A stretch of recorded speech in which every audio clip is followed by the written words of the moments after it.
Hey y'all, I just got a question. Like, have you ever asked God for something and you didn't get it? Like, I mean, you praying earnestly and you didn't get it.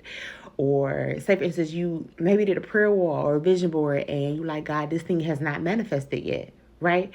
Maybe God has given you something and it wasn't what you asked for, or it wasn't the description of what you asked for. You asked for a car, he gave you a car. It wasn't the BMW or the Benz that you asked for. You asked for a house, he gave you an apartment. It wasn't the 5 bedroom, 3 bathroom, poolside, 2 car, 3 car garage house that you were looking for.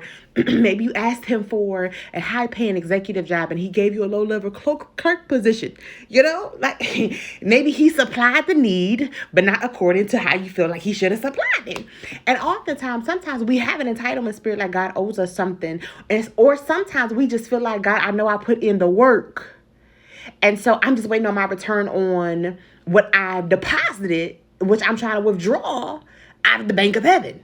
And so there are times where God said to me today, he said, it's just like Cain and Abel. One had a more excellent sacrifice. Sometimes God is trying to get the more excellent sacrifice. Sometimes you feel like you sacrificed so much, and God said, but that's not what I'm asking you for. That's not what I'm trying to pull out of you. Other times God is like, yeah, I could have gave it to you, right? But I'm not finished processing you.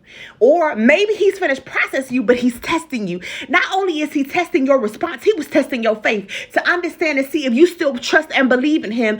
Even if he don't do it. The Hebrew boys who was thrown in the fiery furnace, they said, even if God don't deliver us, we understand that he has the power and the ability to. And so even if God don't give you that thing that you're asking him for, do you still believe that he has the power and the ability to? Did your faith dwindle just because that thing did not come to pass like you thought it was going to?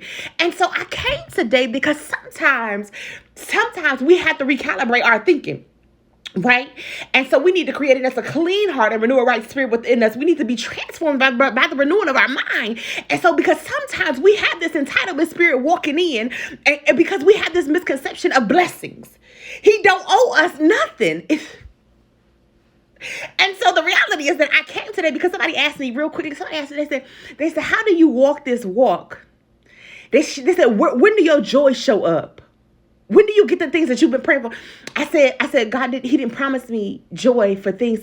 He said that he'd give me the desire of my heart. Once he changed the condition of my heart, once my heart was not full of self, once he came in and I allowed him to come do the work, and so the desires that he give you is that when you find yourself deep down and rooted in him.